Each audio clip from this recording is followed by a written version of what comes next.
Super ātri var ieskicēt, ka viens tāds triks ir vienkārši sādi. Nedomā, vienkārši dari. Vienkārši dari. Tici man, tu atnesīs to miljonu. Vienkārši nav spriedzi, nav tas spiediens. Izskanēja vārds neveiksmīgs. Vienmēr visiem ieteicu veidot podkāstu, jo tā ir ideāla platforma, lai tu varētu trenēt komunikāciju. Tā neparedzamība, nejaušības ir tas, ko nevar ieprogrammēt. Tie ir mentori.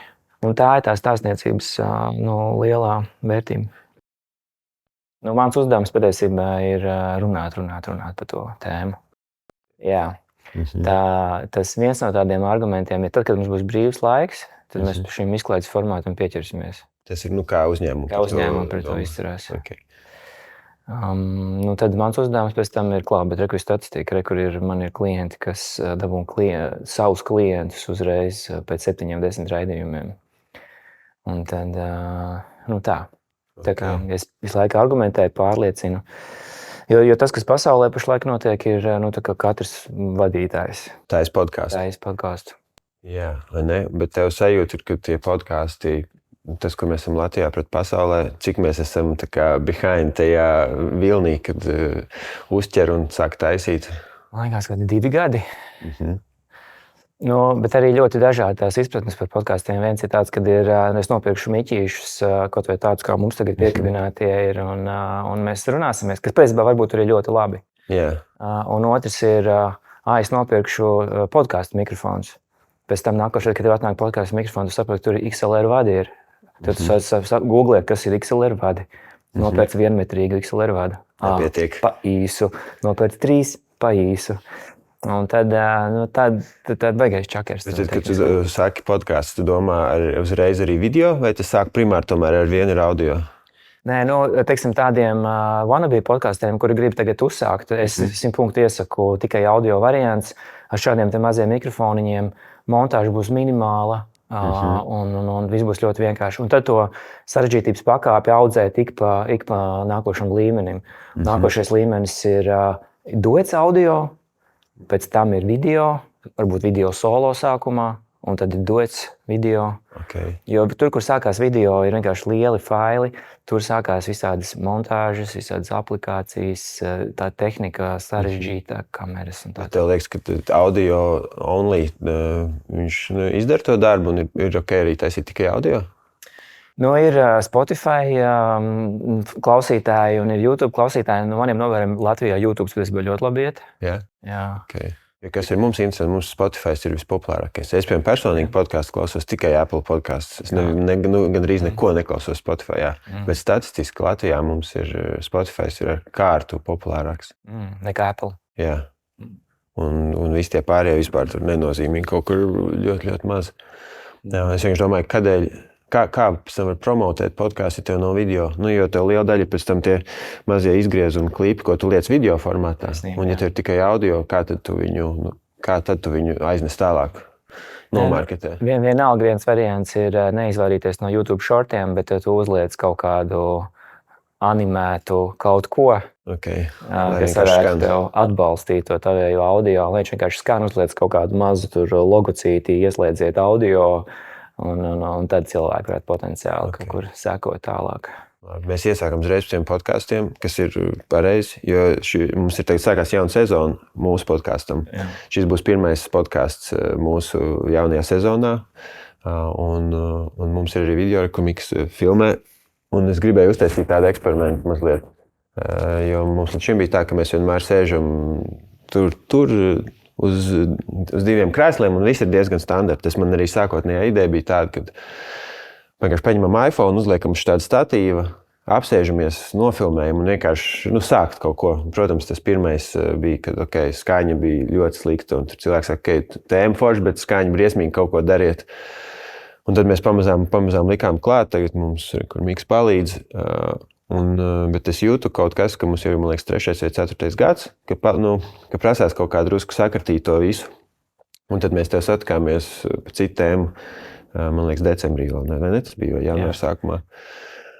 Un runājam par to, ka kā drusku to formātu, kas ir podkāstu formāts, par kā par to runāt, un tad man šķiet būtu forši, ja mēs varētu šodien parunāt pirmkārt par podkāstiem, vispār kas ir podkāsts, kas ir tas formāts, un tavs tas unikālais skillsets, ka tu vadot runas skolu un esot režisors, tā kā saproti scenogrāfiju, kustību, runāšanu, kā tas viss palīdz, nepalīdz un ko vispār to podcastu formātu var darīt. Kas nav varbūt tas, ar ko tev zina visvairāk, jo tevi zina ar daudz ko citu.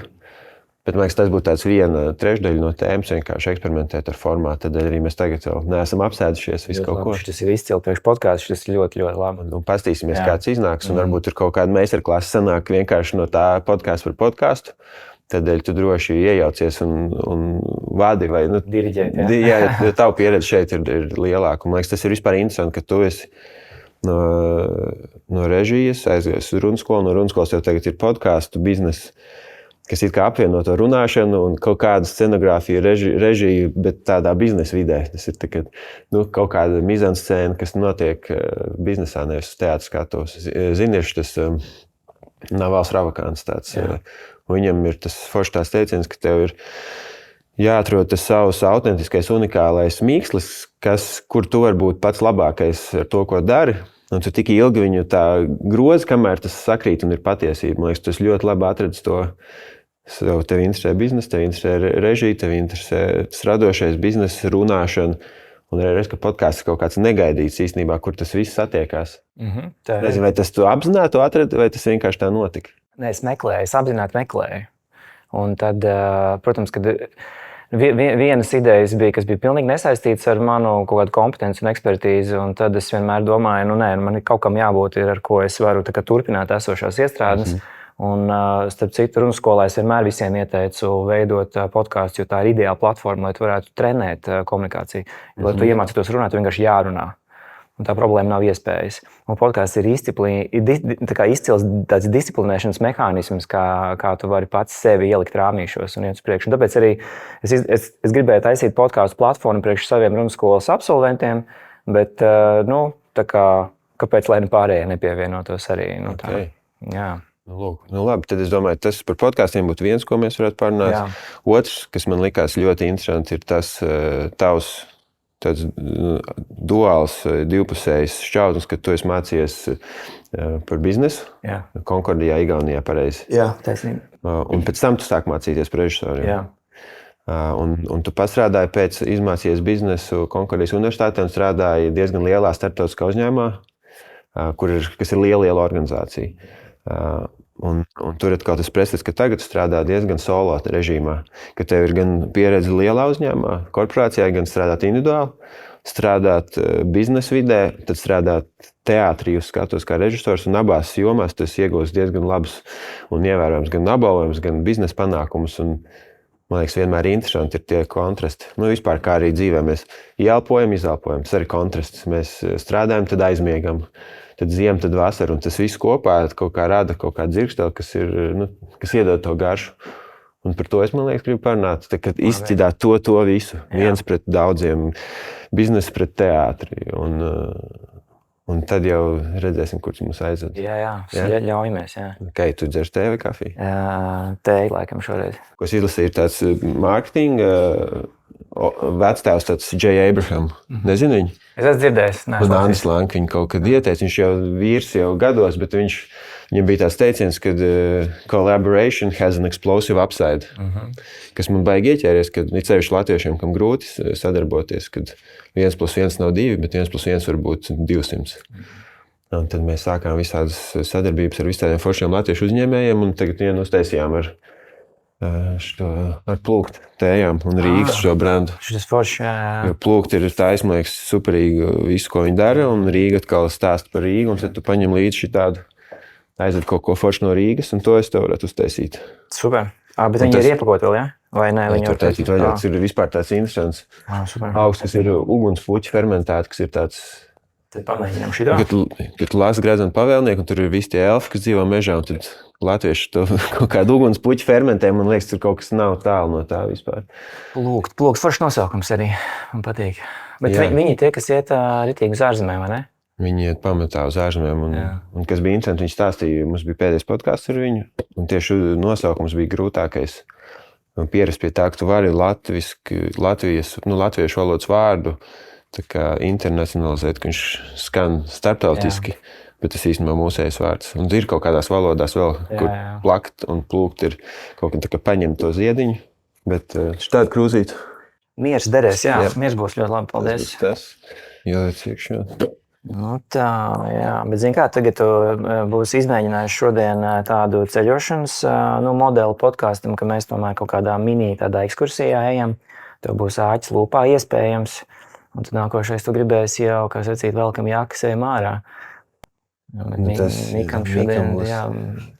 Mēs īstenībā Miks to pats ierosināja kaut kas, bet es domāju, kā tu atrisināt filmēšanas daļu, ka tu visu laiku vienam tad ir atpakaļ gaitā, ja?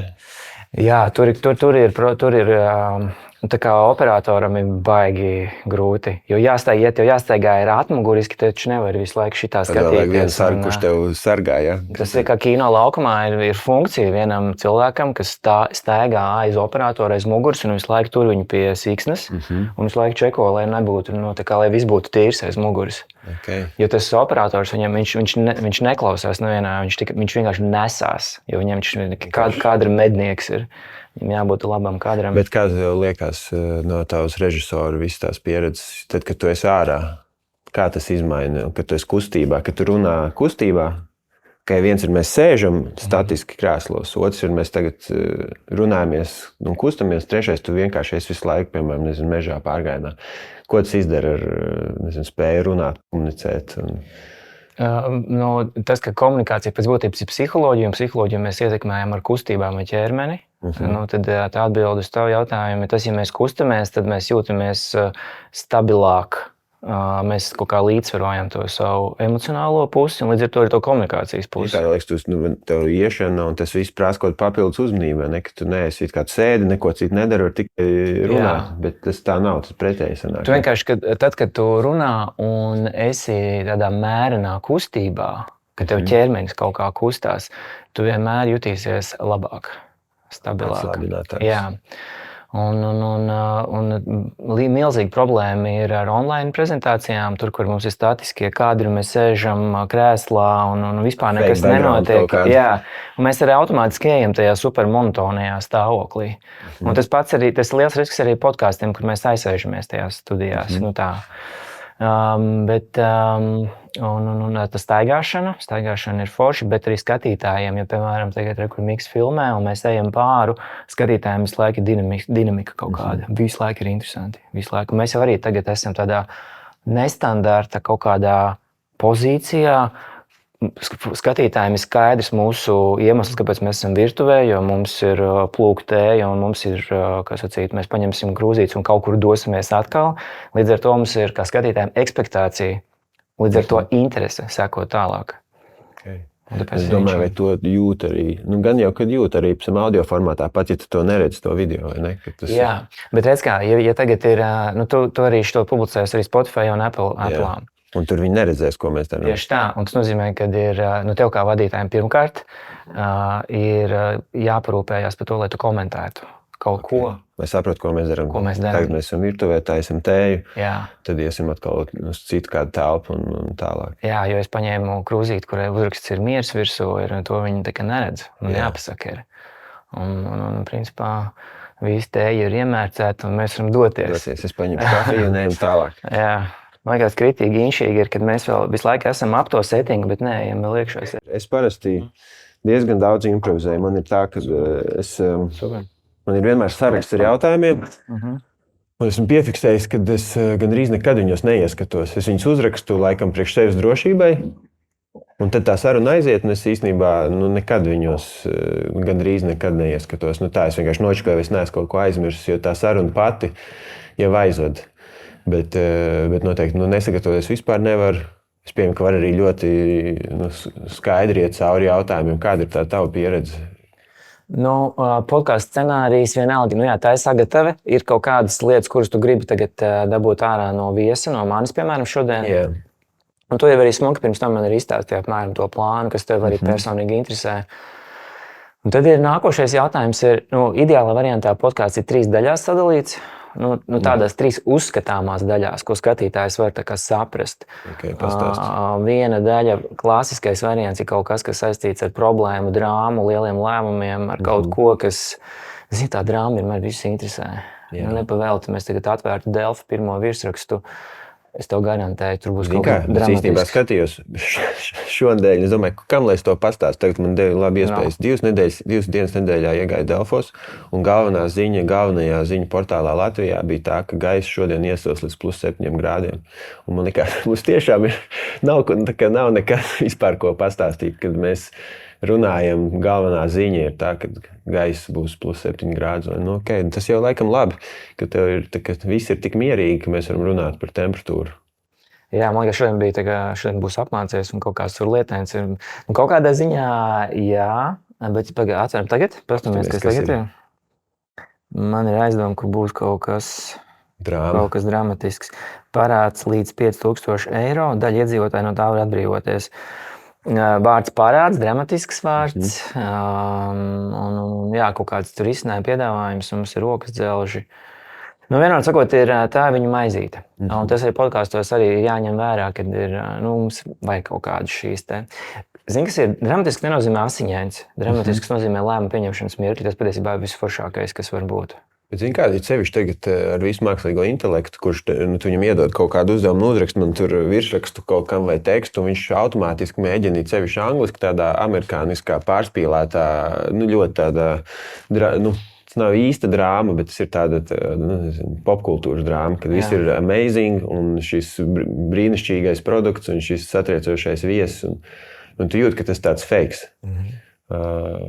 Un arī, kad tu lasi kaut kādus podkāstu virsrakstus, tur, kur ir pa daudz, tas sugarcoatings uzlikts, tu jau automātiski mazliet kritiski viņu nelasi. Un tad kaut kādā brīdī es šorīt tieši klausījos vienu podkāstu, kur bija Kris Saka un Tims Ferris, kas viņi savā starpā labi draugi, jau kaut kāds 3. podkāsts viņiem. Un viņš saka, man principā es tā domāju, ka man nav vairs īsti nekas jauns, ko tev pateikt, jo es jau 2 reizes esmu bijis, nekas dzīvē nav tik dramatiski mainījies, ka būtu kaut kāds liels jaunums.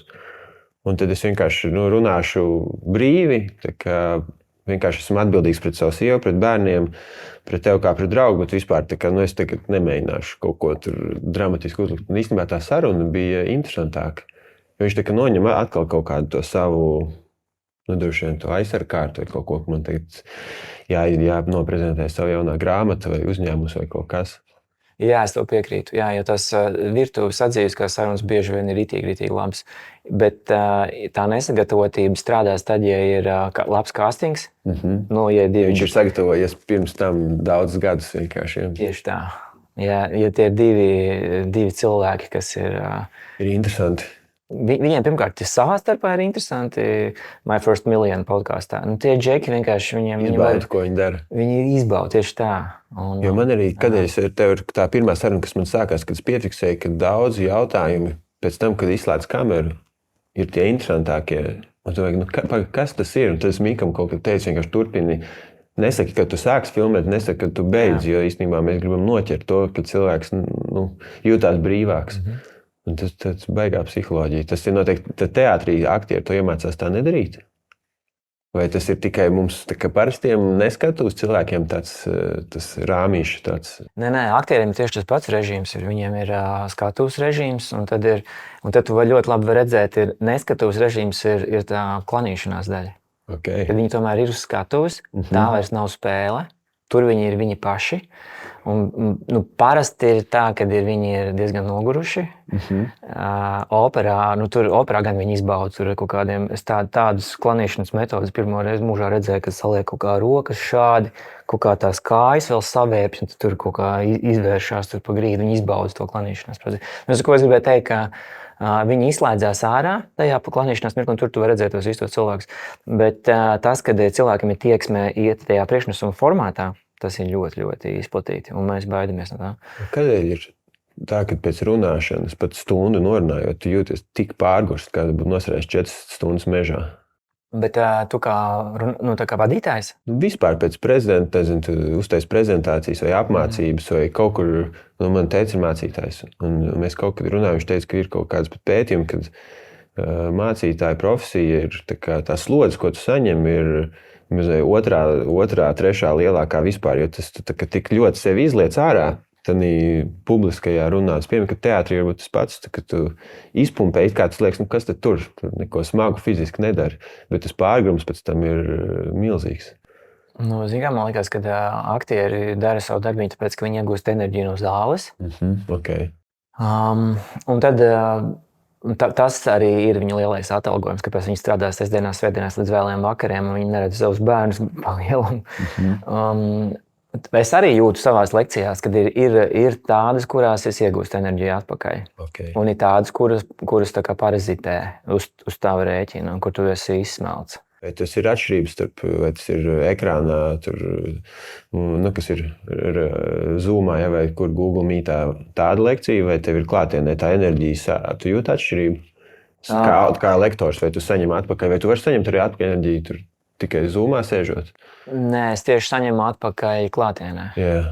Tieši klātienē. Zoomā vienmēr es izpumpējos.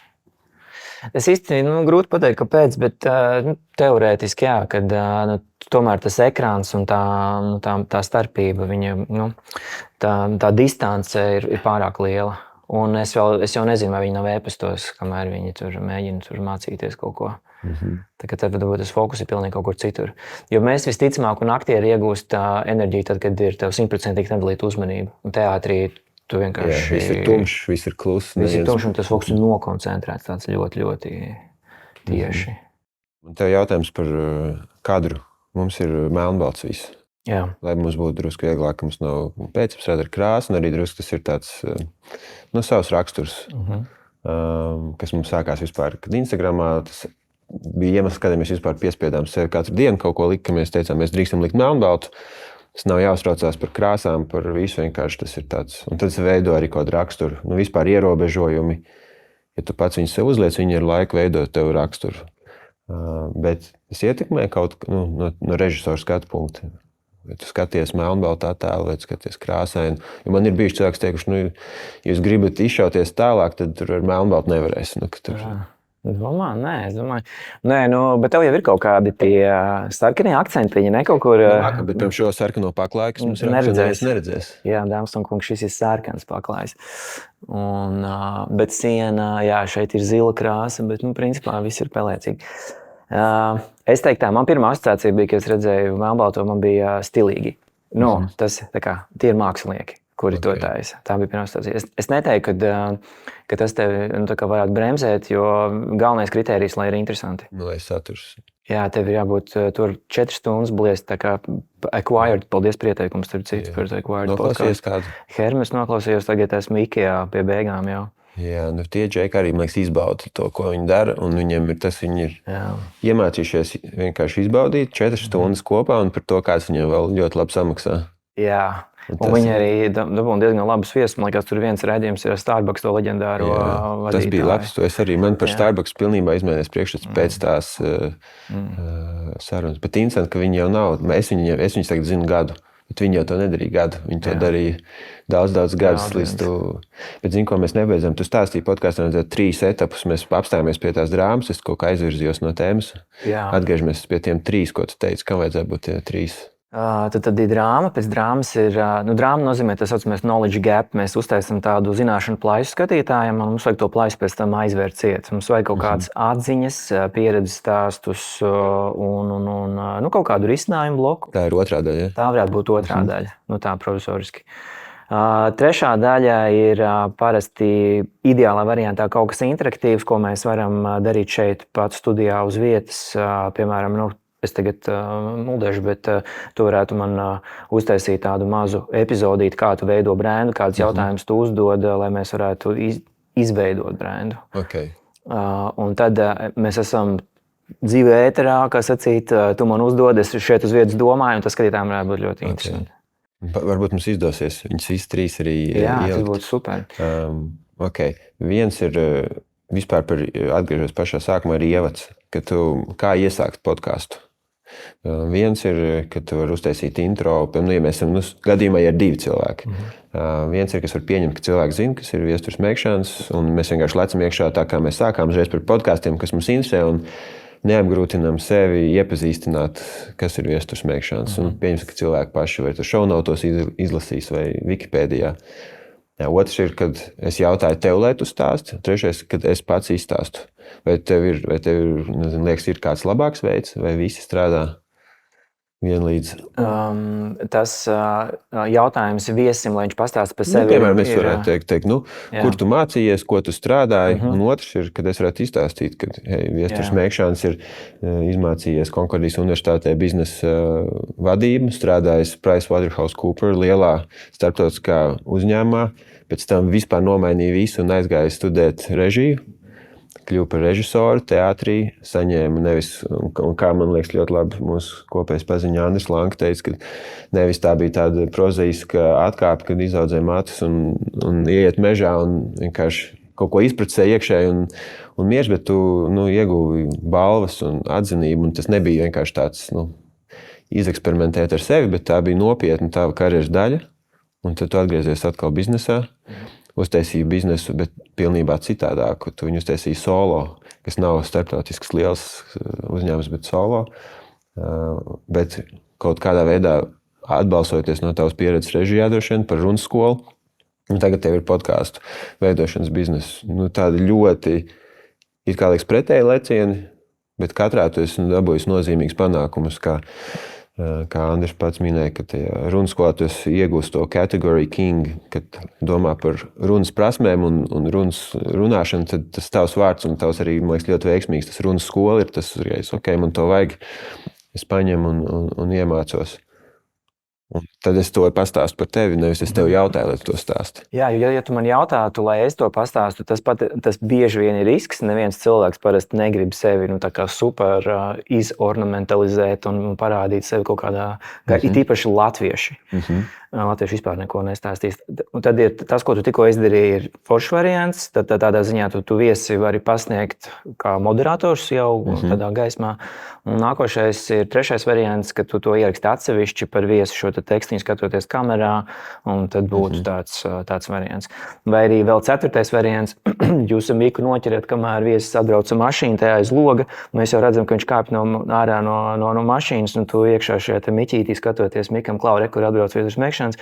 Viņš ir 30 sekundēs, kamēr viņš ienāk iekšā pa durvīm, tev jāizstāst, kas viņš ir. Mums kādreiz sen atpakaļ, vēl, kad tikko sākās, man liekas, YouTube. Mums bija tāds hobija projekts, saucās Plikums LV, kur mēs par visām dizaina lietām vienkārši likām tāds tā kā Pinterest pirms Pinterest, tikai manuāls un par Latviju. Un tad mums tur bija arī tāds plikuma sarunas, kur mēs vienkārši filmējām dažādas dizainerus. Bet es laikam nejūtos komfortabli būt kamerā, un tur bija tā, ka es viņus intervēju, bet es nekur neparādījos kadrā, un arī nevarēju dzirdēt jautājumu pat. Bez tā, ka izmontējam ārā, ka tikai redz atbildes, dzird atbildes. Un, protams, ir kā grūtāk sekot līdzi, jo nesaprot kontekstu, bet tas atkal, man liekas, prasa piespiedu uzmanību, lai tu tā kā iedzinies, par ko šobrīd ir runa. Vai tas pats vai kaut kas cits. Un tas arī bija interesants tāds, ka tu vari vispār izslēgt ārā to intervētāju. Un tad, kā, ja cilvēkam interesē, viņš iedziļinās. Līdzīgi kā ar burtiem, es lasīju, kad fontiem, ja ir grūtāk salasāms fonts, un tu tomēr viņu izlasi, tu to tekstu atceries labāk, jo smadzenes bija spiestas lēnāk tā kā malta to visu, un viņš ierakstījās drusku dziļāk iekšā. Tas ir interesanti.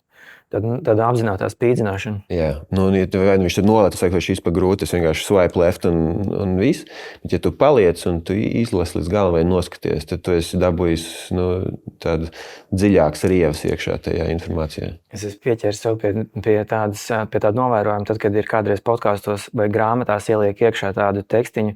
Ja jau jūs esat tikuši līdz šai vietai grāmatā vai podkāstā, tas nozīmē, ka jūs esat un tad turpini. Un tas klausītājs un lasītājs uzreiz jūtās tā kā pagodināts, tā kā vērtīgi. Tā ir tiešām. Tas īstenībā ļoti labs punkts. Un to vajag tad izmantot, jo tas ir tā, ja esmu tik tā, tad es noteikti tagad pabeigšu līdz galam. Ja esmu dabūjis to atzinību kaut kādu, un zinu, kas vēl podkāstiem ir, kad, ja es kā klausītājs esmu kustībā, tad es zinu, ka es arī labāk ierakstu sev prātā tās vietas, un man ir tā, ka es, piemēram, ejot pa Akmens tiltu, zinu, ka šeit es klausījos tam podkāstam šo vietu, un es vienmēr viņu atceros, kad es tur braucu. Šis ir saistīts arī ar tādu atmiņas treniņu, lai izvarītos no blackoutiem. Es super ātri varu ieskicēt, ka viens tāds triks ir mācīties savu runu vai prezentāciju mājās dažādās telpās. Piemēram, tu iemācies ievadu savā koridorī mājā. Okay. Sēdi koridorī, tev tur ir kaķu kaste, tur ir kaut kas tur vēl, smaržas, slapji, mēteļi, lietusargi. atkārtot 3 reizes tikai koridorā, aizēja virtuvē, nākošo bloku tikai virtuvē. Guļamistabā 3. bloks, 4. bloks, nezinu, kaut kur vannas istabā, droši vien dušā, un fināls uz balkonu. Līdzīgi kā par atmiņu arī, ka tā var mentāli. Kaut kur dzirdēju to piemēru, ka tu aizties acis un noliec to informāciju dažādās savas mājas stūros, bet prātā tikai. Un tad tu aizties acis iztaigājot asociatīvi. Tieši tas pats. Jā. Jo tiem, kuriem grūti iztēloties, viņiem vajag to praktisko. Tu tiešām sēdi fiziski.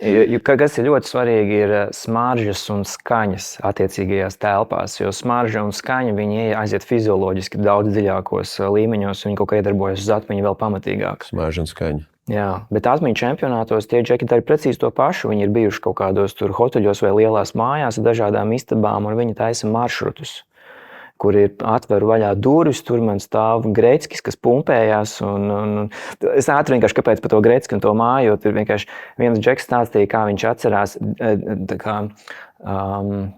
bināro kodu, kas ir viens no uzdevumiem atmiņu čempionātos. 500 vienības, 001, 101, tādā stilā. Wow. Bišķiņ palaboši, nebija binārais, bija no 0 līdz 9. Okay. Bišķi savādāk. Un viņš saka, viņa uzdevums ir sadalīt tos skaitļus pāros. Tā kā viņš ir liels sporta fanāts, viņš zina, ka 8-9 nozīmē Crosby numurs, 89, viņam jāatcerās ir Crosbys. Un tad nākošais mums, piemēram, tur ir 7-7, tas ir kaut kāds cits sportists. Viņam ir jāatcerās, tagad ir nevis 500 skaitļi, bet 250 sportisti. Nākošais viņa uzdevums ir salikt tos sportistus secībā, lai viņš atcerētos. Tas nozīmē tas, ko viņš dara, viņš viņus ieliek savā iztēlē kaut kādā konkrētā telpā mājā. Viņa gadījumā Nepāls hotels, nezinu, kāpēc viņam tas ļoti svarīgi tā telpa. Viņš saka, es atveru durvis, tur ir Greckis, kurš pumpējās. Kāpēc pumpējās, tā būs vieglāk atcerēties. Tad viņš visu laiku ies maršrutam precīzi pa visām istabām, katrā būs kāds atlēts, kas kaut ko darīs, un tādā veidā viņš vienkārši sauks viņa numurus pēc kārtas. Ja tā domā, tā tiešām es lasu tur, tagad bērniem Gradzenu pavēlnieku, un es varu, ja tā aiztais acis, varētu izstāstīt to ceļojumu, kā viņš gāja, ko viņi satika, un es pat neapzināti esmu tajā stāstā, ielasījies līdzi un to visu atceros.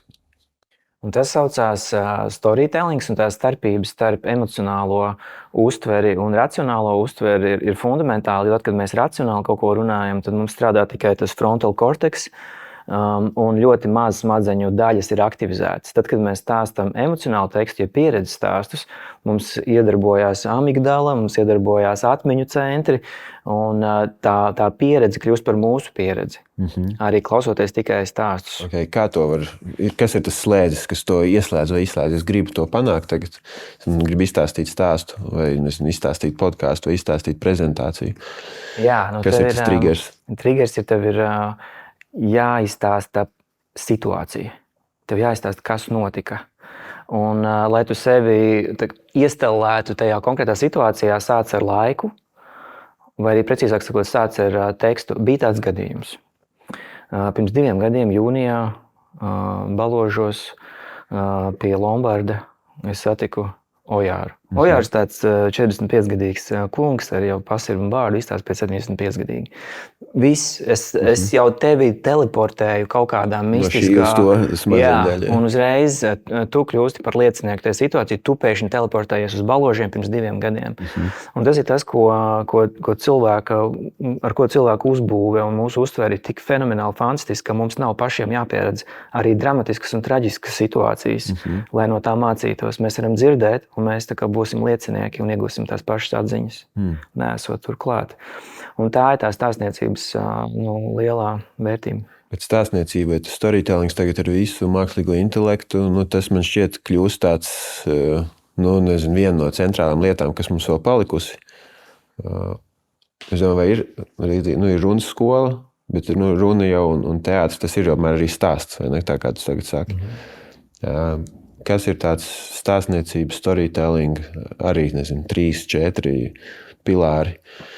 Ir tāds speakers, ko var, es gribu šo stāstu izstāstīt. Protams, ir tas, ko mums skolā mācīja, tur augšā lejā domrakstos, kas jāraksta. Bet kā tu teiksi, tagad ir mākslīgā intelekta laika, tā, kad viss ir, kā veidot stāstu kurš saista šajā laikmetā, kad viss var ierakstīt chat.com, uztais man tagad newsletter par to, un Dāngš ir gatavs. Nē, galvenais princips ir, tev jāpanāk, lai tavs klausītājs aizteleportētos uz to konkrēto situāciju. Līdz ar to tavs uzdevums kā runātājiem ir salīdzinoši vienkārši, tev vienkārši jāapraksta. Un runskolas darbnīcās tas kļūst par vienu no sarežģītākiem uzdevumiem, jo mēs neticam, ka tādās detaļās jālien iekšā. Un tad saku... Uzreiz grib pie lietas ķerties, ja? Jā, mums liekas, ka tas ir mazsvarīgi. Un tā ir milzīga problēma, jo tad, kad jūs neiet detaļās iekšā, mēs nevaram aktivizēt tās smadzeņu daļas, kas redzēs iztēlē, kā tas viss izskatās. Mums ir jāapraksta, un tad ir jāiekāp iekšā Ļeva Tolstoja kurpēs, kurš 10 lapas pušu garumā apraksta vienu tēlu degunu. Un dara to fenomenāli, fantastiski. Tā, kad es esmu izceļojies antropoloģiski, kur tādi cilvēki dzīvo, kāpēc viņi ir uzauguši. Man ir vesela enciklopēdija ar zināšanām par šādu cilvēku un uzvedības formu, tikai balstoties no viņa deguna novērojumu. Un vienkārši tas ir tāds domāšanas princips, kas sev ir jāapmāna. Bet storytellings un detaļas nozīmē to, ka mēs tā kā ar kameru piezūmojam kaut kādai detaļai, bet tu nedrīkst tur pārāk ilgi uzkavēties. Mēs nogursim, ja tu visu laiku būsi piezūmots, un šis podcasts nestrādās, ja Miks visu laiku filmēs šo te krūzīti vai šo te daļu tikai. Ja? Mums ir visu laiku ir vajadzīgs arī kaut kāds konteksts, un mums ir vajadzīgs atkal kaut kāds nākošais piezūmojums. Un tādā veidā mēs radam to iluzoro dinamiku. Es pats rakstot newsletterus, to pamanu, ka tu pamēģini caur mākslīgo intelektu, un tu izlasi to tekstu un šausmīgi garlaid. Viņš tā kā ir pareizs, bet vispār neinteresē tas. Un tad tu uzrakstīji caur cēlmiem pats viņu kaut kā. Bet viņi ir, tu jūti, ka tur ir vismaz kaut kas, un kādēļ to vispār, tev gribās tikt tālāk. Un es domāju, tas vispār to mākslīgo intelektu ir tāds kļūdas no tā, kad kādreiz tu izmantoji visādas Grammarly un vēl visādas, lai tavas kļūdas izlabotu un tavs teksts izklausītos perfekti angļu valodā. Esmu piefiksējis, ka tagad es apzināti atstāju tās kokainās frāzes, neprecizitātes, kaut kādas Latvian English kaut ko, jo tad saprotu, šis ir, to es rakstījis pats, to nav rakstījis mākslīgais intelekts, gan jau, ka viņš arī iemācīsies ar laiku, bet šobrīd tā sajūta vismaz man tāda ir. Es domāju, ka viņš iemācīsies. Tā it kā ir tāda cilvēciska sajūta, kā tu vēsti to stāstu un kā tu izgaršo tos elementus. Bet, ja tu vari viņu apmācīt, piemēram, tur Josefa Konrāda, tur kaut kādas grāmatas stilā kaut ko uzrakstīt, tas ir laika jautājums. Tas līdzīgi kā ar jebkuru, laikam arī fotografiju. Mēs tā centāmies no filmu fotografijas nepilnībām tikt uz digitālu ļoti augstvērtīgu attēlu. Un tad visi iet tagad atpakaļ uz mazajām VHS kasetītēm, uz filmu fotogrāfiju, un tu gribi atpakaļ graudu, kaut kādus tur bļīkus, kas kādreiz bija vienkārši defekts, kad gaisma ienāk objektīvā. Tagad tu mēģini pie tā tikt atpakaļ. Un arī, kad īstenībā izmanto OpenAI to balsu modeli, ar viņu sarunāties, ka viņam ir atstāta tā elpas, ka tu jūti to, un tas ir īstāks, ja viņam būtu perfekta skaņa, studijā ierakstīt bez visa tā, liktos, ka tas ir sterils, un viņam ir tas. Tev uzrakstīt tādu nosmēķētu balsi, tādu sēcošu. Kaut kādas pauzes neveiklas. Ok, labi.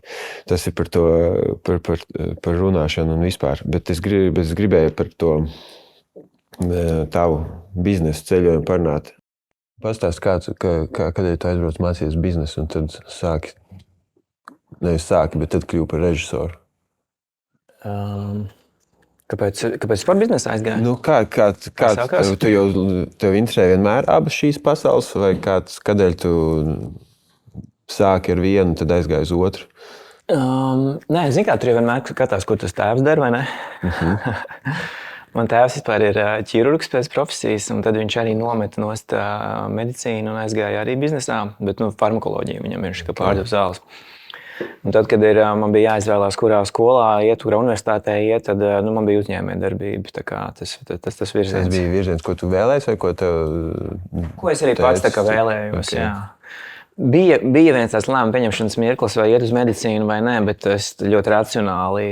Ok, tad tev bija tāds alternatīvajā scenārijā, tas varēja arī notikt. Ja? 12. klases kaut kāds tāds, kurā virzienā iet. Pat man brālis aizgāja medicīnā, jā. Okay. Tā kā man visa ģimene ir ārste, es esmu tāds vienīgais Novirzījies. Bet tagad jau nē, tēvs ir kārtīgs uzņēmējs. Tā kā viss kaut kur turpatās mēs esam. Tur uzņēmēja darbība, kultūra, medicīna. Lūk, tad es aizgāju uz to Konkordiju, ātri tur visu pabeidzu. Tur 2,5 gados tur vienkārši jāsavāc bija kredīti. Nevis 4, bet... Varēja to 4 gadu programmu vienkārši, ja tev ir, ja var kāpāt, tad nobliedz. Bet tev jau bija skaidrs, ko tu ar to darīsi? Tu iesi strādāt lielā uzņēmumā, vai tu vēl nezināji, cik tev bija skaidrs tas plāns jau? Man nebija vispār nekas skaidrs, izbaudīju dzīvi. Beidzot dzīvot vienam pašam ar kaut kādiem... Ārzemēs. Super, bija ritīgi forši. Un tad... Atgriezos atpakaļ, man bija kaut kādi 21 gads. Tad es tur sāku visus tos CV sūtīt pa labi pa kreisi un bija ļoti veiksmīgas intervijas tajā PVC.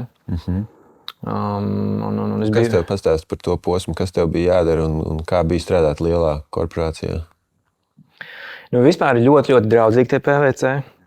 Viņi vēl joprojām mani aicina uz saviem pasākumiem. Wow! Tas ir ļoti forši. Jā, mēs kopā ar Dzintaru Dreibergu, ar Dvēseļu puteņu režisoru, tur arī satikāmies. Mēs bijām kopā tajā gadā uzņemti. Un viņš bija beidzis Zviedrijas, es biju Konkordiju. Un tad mēs ritīgi sadraudzējāmies ar Dzintaru. Viņš gan palika kaut kādus 3 gadus tajā ekonomikas nozarē. Un tad, kas sacīt, es tieši vakardien man bija podcasts ar Dzintaru. Mēs atcerējāmies. Es jau biju aizmirsis to faktu, kad es biju tas, kas viņam... Man likās, ka viņš man zvanīja, ko man darīja tālāk. Izrādās, ka es viņam zvanīju, klausies, tagad uzņem kino režisors, negribu iestāties. Tas ir milzīgs, tā kā pilnīgi leciens uz citu. Tas nav tā kā blakus, tas ir pilnīgi pretēji. Kā tu nonāci līdz tādam? Man bija PVC gadu, es tur nostrādāju, bet man bija diezgan grūti tur atrast sevi. Tad man bija mazs privātais uzņēmums, kaut kāds krāsas. Mēs tur importējām no Čehijas ekoloģiskās, es nezinu, kas tas arī tāds ir. Un tad vienā mirklī ir klikšķis, un es saprotu, ka man ritīgi gribās lasīt visu, kas ir par rokai. Es eju uz teātri, es pērku ģimenei visiem koncertu biļetes. Tā kultūra tāda nesaprotama lavīna, vienkārši nāk virsū, un es saprotu, ka es gribu tērēt tur laiku. Līdz tādam mirklim, kad es vairs negribu iet uz darbu. Un tad es aizgāju prom no visiem darbiem. Man bija 6 mēneši neko nedarīšanas posms. Man bija 22 gadi apmēram, tad 23. Un skatījos ārā pa logu un uzdevu sev fundamentāli godīgi jautājumus, kurus nedrīkstēju atbildēt ne tikai godīgi. Un ko es gribu darīt tālāk? Un tā iekšējā atbilde bija kaut ko ar literatūru. Tad ir pirmā racionālā doma. Labi, bibliotekārs. Eju, viss, būšu bibliotekā iekšā. Tad tā analīze kaut kā gāja uz priekšu, laikam, ka biblioteka nē. Un tad ir nākošais bija režija. Bet tā režija tiešām, viņa tā kā atnāk tev tie vārdi. Viņa kaut kā pats atnāk tā informācija. Es tiešām nemāku tev izskaidrot. Es zinu, kurā telpā es sēdēju, kad man tā režija atnāca. Es zināju, ka es skatījos ārā pa logu, un tas bija ezers man priekšā. Un es uzreiz iegāju Kultūras akadēmijas mājaslapā, apskatos, jo pēc mēneša ir iestāja eksāmeni un uzņēma jaunu aktieru kursu. Es uzrakstīju Siliņam, kas bija rektors tajā laikā. Klau, man jau ir viens bakalaurs, vai es varu tur stāties. Viņš saka, jā, mums patiesībā vajag aktieru kursam vienmēr 2 režisorus klāt. Atnāca parunājamies, aizgāju parunāties. Izrādās, ka viņiem tas bija pirmais maģistratūras teātra zinātnes kurs tajā laikā, ko viņi uzņēma. Tāpēc viņi daudz ko, tā kā paši vēl nebija tā sistēma tā kā skaidrā, un viņi teica, labi, nāc tad šeit iekšā. Un teātri vispār nekāda saistība, ar kultūru vispār nekas nebija. Un viņi tika atvērti, tā kā mani ņēma priekšā. Un iestājos tiku Krilovu kursā, kas ir izcili ar Krilovu aktieriem. Bija iestāja tie pārbaudījumi visādi, un tur bija visādi cetītes jātaisa. Un tiku iekšā akadēmijā. To izstāst tā viegli un tā jāstur pasēdē, bet tas jau tāds milzīgs lēciens ir. Tas ir ļoti milzīgs lēmums. kardināli pilnīgi pretēji. Tev droši vien arī visu ģimeni domāja, tagad būs strādās uzņēmējdarbībā vai Izskanēja vārds neveiksmīgs. Jā, tā kā bija arī tā. Bet es pilnībā varu saprast, ja mans bērns arī, kur es tomēr investēju bērnu izglītībā. Viņam ir droša, saprātīga nākotne. Jā, tu 3-4 gadus esi, un tu PVC ieraksts ir CV, tas ir ļoti spēcīgs ieraksts, un pēkšņi tu tam visam tā kā atmet. Tas... Un režisori mums nav daudz ļoti turīgi un tādi tā kā pēc sabiedrības standartiem veiksminieki, vai ne? Tas ir tāds tomēr mākslas forma. Bet es kaut kā nedomāju toreiz par naudu. Tad tiešām bija sirdsbalss, tā intuīcija, ka vajag to darīt. Jo es nevarēju vairs izvairīties no tā, ka tā kultūra māksla vienkārši mani aprija. Okay. Un es vienkārši nebūtu laimīgs, attiecīgi. Es vienkārši to nevarētu izdarīt. Cik gadus gāja tāds aktīvs režisoru karjeras posms tavā dzīvē? Jo Wikipēdijā, kas iet tavā lapā, tur ļoti. Es vienkārši lasīju tik daudz izrādes. Domāju, kā vienā dzīvē var tik daudz izrādes vispār? Jā, bet tas nemaz nav tik daudz, jo godīgi. 30 ar kapēkām man ir izrādes. 30 izrādes. Tas tā kā katrai izrādē ir tomēr jāvelta kaut kādas tās dzemdības sāpes. Pusgads, jā. Jā. Bet redz, kā tur ir pa posmiem tās 30 izrādes. Tās pirmās 10 ir vienkārši mācies amatu. Tā brutāli mācies. Otrās 10 izrādes ir, tu nostabilizē kaut kādu savu virzienu un tev parādās kaut kādas kļūdas, kas ilgtermiņā jāsāk atrisināt. Un tad tās pēdējās 10, tās izrādes ir tādas, kur jau es sāku justies jau... es kontrolēju, es jūtu, aktieri mani jau sāk klausīties, viņi man sāk uzticēties, man jau ir jau dombiedri, sāk veidoties komandas, ļoti spēcīgas komandas, un tad būtu tā kā, jāsāk tā kā ražot daudz un dikti. Okay. Un vienkārši man bija viens mirklis, kad es aizgāju pirms 4 gadiem, 5 uzkāpu uz Liepājas teātra skatuves, bija tukša skatuve. Un es sev tā kā saprotu, ka ir pēc gada šeit būs mana izrāde, un es taisīšu pats scenogrāfiju, es taisīšu visu pats. Un man bija tāda apziņa, es visu varu izdarīt. Nedaudz tāda egoistiska tā sajūta bija, es vēl joprojām to atceros. Bet es gribēju to noeksperimentēt, kā tas ir šeit aizpildīt visu ar izrādi. Un tad kaut kas atkal notika tāds, kad bija sajūta, es tā kā māku vai protu, vai es to varu izdarīt. Tāds mazais čeks. Un tad kādā brīdī tomēr tev noklušēja uz runas skolu. Un tā runas skola man bija tāds organisks virziens ar to, ka es gribēju izveidot savu teātri. Mēs jau ar Ensu Fānovu, savu domu biedru, jau sākām domāt, kur to varētu realizēt Latvijā. Bet visu laiku tas pragmātiskais viss, kad tas ir nerentabli. Tev visu laiku būs jāiet pie uzņēmumiem, pie kultūra kapitāla fondiem, kas tev patās neko baigi daudz nedod, nekad prasīt naudu. Un tas neizsver papīri nebija iespējams to realizēt, to savu teātri ideju. It īpaši redzot, kā strādā tur Dirty Deals, cik viņiem nav viegli un vai Ģertrūdes ielas teātri. Un tad kaut kā pārdzima tas runas skolā. Kā pastāst par to drusku? Tāds double click uz to? Double click uz tas. Bija kaut kādā vienā braucienā uz Spāniju un draudzene vienkārši lika, kamēr mēs braucām ar mašīnu ceļojām, viņa man lika visādus podkāstus, laikam, vai kaut kādus YouTube ierakstus. Tur bija kaut kāda organizācija, kas pasniedz tur biznesu jauniem uzņēmējiem, un man likās rītīgi interesanti, rītīgi forši. Izrādās, ka viņiem Rīgā bija arī kaut kāds pasākums. Aizgāju to pasākumu, viņi tā kā ievilka iekšā. Protams, kad uzreiz tur jāpiesakās. Labi, es tur pieteicos, tur kaut kāds 3 nedēļu vai mēnešu garā apmācību programmu par biznesu uzņēmējdarbību. Un tā viltība tāda, viņi saliek tevi komandās, un tur ir kaut kādi tādi apņemšanās pakti, ka tev jānoslēdz savā starpā ar to komandu, kad tu apņemies, piemēram, nedēļas laikā nopelnīt 500 eiro. Vienalga kā, kaut vai pudeles pārdot, vienalga. 500 eiro tev piekdienā jāatnes un jāparāda, jānofočē. Vienkārši, lai psiholoģiski salauzt kaut kādu barjeru. Un tas uzdevums ir saistīts ar to, ka tev ir vienkārši jādara. Vienkārši sādi. Nedomā, vienkārši dari. Vienkārši dari. Ļoti labs vingrinājums, man liekas. Jā. Un kā tu nopelnīji? Man pirmā doma tagad tā reāli ČP man ir jāatrod 500 eiro kaut kur. Pirmā doma ir, ko es ātri varu izdarīt, un tā uz citienu es varu individuāls nodarbības publiskā runā ātri kaut kur piedāvāt kādam. Realitātē es dabūju tos 500 eiro. Tā radās runas skola. Un tā radās runas skola. Es sapratu, pagaidi, tas strādā, tad tomēr cilvēkiem tas ir vajadzīgs. Un es arī varu sniegt to lietu. Man liekas, Miki, šis ļoti labs maziņš tāds kāpliņš, ko izgriezt, ka tas tiešām reāls tāds use case, kad tas mazais vingrinājums katalizē kaut ko, kas pēc tam tev daudz gadus ir kļuvu par reālu biznesu. Jā.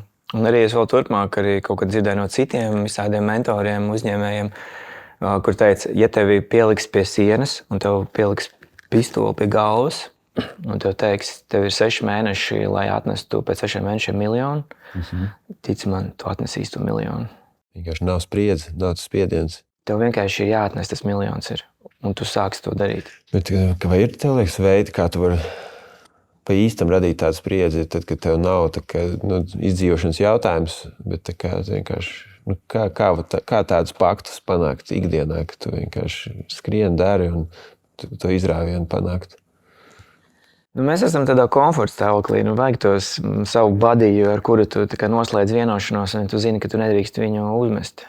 Ir tie, man liekas, ka tie ir ļoti labi tie formāti ar atbildību, ar to, ka tu nedrīkst atrod cilvēku, kuru tu nedrīkst uzmest.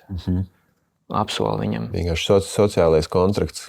Sociālais kontrakts, jā. Man liekas, tas ļoti labi strādā. Jo savādāk mēs esam tajā komfortā, atlikšanā, plūdumā un baigi grūti izsisties ārā uz kaut ko pilnīgi jaunu. Tev visu laiku tā ikdiena jau piepildās tāpatām ar visiem pienākumiem un negadījumiem un es nezinu, ko vēl.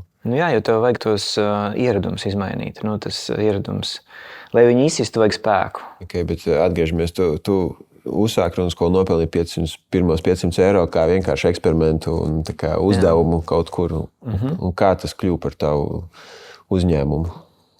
Un tad bija nākošais, bija jāuztaisa kaut kāds one-landers, tur viena maza mājaslapa. Biznesa vizītkārtiem. Jā, un tad bija jāpalaiž pirmās reklāmas, kur man likās 2 eiro dienā tā ir zakšana. Jā. Nē, 1 eiro dienā man likās, tas ir vienkārši man zoga. Tā bija fiziska sajūta, ka man zoga. 1 eiro dienā. Un cik ir bijis lielākais, ko tu iztērēsi vienā dienā reklāmās tagad? 4000. Tas diezgan labs tāds izaugsmes. Un tā reklāmas budžeti ir tīri psiholoģiska spēle. Es ļoti labi atceros tos posmus. 10 eiro dienā sāp, 50 eiro dienā ārprāts. Es laiku skatos vienkārši, kas notiek, un tev vienkārši iet nost. Un tad ir 300 eiro, un tad jau vienā mirklī tu saproti, ka tā matemātika sāk strādāt, un tu gribi arvien vairāk un vairāk jau likt to reklāmas budžetu, jo tu redzi vienkārši to rosu. Tev kļūst, tas sāk asinsrīti cirkulēt pareizi, un tad viss ir labi. Un tad viss ir labi. Jo man likās pirms kaut kādi 2 gadiem, ka Latvijā nevar vairāk par 300 eiro dienā ielikt. Var. Izrādās, ka var reiz 10. Var arī 4K ielikt dienā. Bet tu jau tajā brīdī vēl paralēli biji teātrī, un kad tu saproti, ka tagad es... Jā, es biju paralēli teātrī. Kad es biju 18. gads, tur vēl bija izrādes, viss bija ražošanā. Es tā kā paralēli biju gan tajā runas skolā, gan arī teātrī. Pāris izrādes, bet, zini kā, kā lai tev saka, tas teātris ļoti daudz laika ņem. Bet tas uzņēmēja DNS tev iekšā bija, un viņš nelika mieru arī tad, kad tu nebija tā kā pilnībā viņu izslēdz ārā. Nē, man patīk viss, kas ir tāds ar sportu un ar mērķi, un zini, ka tu redzi rezultātu no saviem kaut kādiem impulsiem vai inputiem, ko tu ieliec.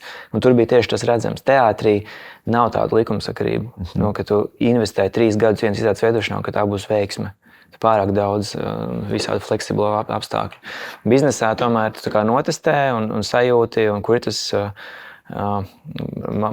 product market fit, un tu saproti, ka tur iet kaut kas. Un tad lēnāk garā tā runas skola sāka veidoties. Izveidoju lekciju, pirmo publisko. Kas ir klātienē, vai ne? Līdz Klātienes Covidam tev lekcija. bija visu laiku klātienē, ja tu sāki ar online kursiem? Nē, līdz Covidam man bija tikai klātienes. Un izveidoju savu praktisko darbnīcu vienu. Es pilnīgi atceros sevi, kad uztaisīju Facebook reklāmas uz lekciju. Zirgu pastā bija pirmā lekcija, atnāca kaut kādi 30-40 cilvēki. Katrs bija samaksājis īstu naudu. Bija samaksājis īstu 10 eiro. Un sapratu, ka arī tas strādā, tas ir labi, bet es atceros sevi, kāpēc es to daru. Kāpēc es sevi esmu ielicis tādā situācijā, kur man ir stunda jārunā 30-40 cilvēku priekšā. Nebija jau tā, ka man arī nebija uztraukums ar sākumā. Un kāda bija tā atbilde, kāds tika ar to jautājumu galā? Vienkārši viņi man tur gaida, man jāiet un jārunā, nav variantu. Bet tu arī tomēr pēc tam nevis izslēdz ārā, bet turpināji. Jā, un es pagarināju lekciju garumu, es tematisko loku paplašināju. Covidā pārgāju uz onlainiem. Tagad man kaut kādas 27 apmēram komunikācijas tēmas, kuras esmu noklājis, kas ir saistītas ne tikai ar publisko runu, bet ar citām aspektiem. Un, ja godīgi, es īsti neredzu vēl kaut kādas tēmas, kuras vēl var plašāk ņemt. Tie ir individuālas lekcijas vai vienā programmā tas ir kopā tās tēmas? Nē, tas ir individuāls tēmas. Katra tur ir pusotru stundu garumā. Okay. Un pastāst tīri tagad tavu biznesa modeli. Tas nozīmē, tev ir atsevišķas lekcijas klātienē privātpersonām, uzņēmumiem. Īsti pastāst to virtuvi mazliet. Pašlaik man ir ļoti spēcīgi ar uzņēmumiem. Notiek darbošanās, viņiem es piedāvāju tādas praktiskās darbnīcas, kuras tur tiekos 12 stundu garumā ar viņu komandu. Ne jau vienā dienā? Nē, parasti tās ir 3, 4, 5 dienas, kā viņi vēlās. Uzņēmēji, un tad man ir viss online package, kurš man iet ar Facebook reklāmām un Instagram reklāmām. Tas iet visu laiku un tirgojās, ja tu kaut kādas kampaņas taisi. Jo ir tie divi veidi, kad tu vienkārši uztaisi kaut kādas, ir tikai loks, kurā tu vari pieteikties, iziet, vai tev ir visu laiku viņi griežās un visu laiku var nopirkās. Viņi evergreenā man iet visu laiku. Kādēļ tu izvēlējies to, nevis to limitēto? Grūti pateikt, es kaut kā nenoticēju laikam tam limitētajam, vai arī es viņu pat nebiju tā baigi mēģinājis. Es atradu to veidu, ka bundles ļoti labi strādā tieši uz online kursiem. Vairāki kursi kopā par labs darījums. Ja? Jā, tieši tā. Tematiski viņu sapako tā, ka viņi varētu labi izklausīties. Pasaka, tur kopā 16 stundas, kur mums ir super deals. Ja tu kopā maksās būs tik, tagad maksā mazāk. Tas ļoti arī visu laiku, vai tas ir pa laikam tas piedāvājums? Viņš tā kā epizodiski es viņu atjaunoju. Es nezinu, cik man ilgi viņš tā kā izvilks man šitie bundle piedāvājumi.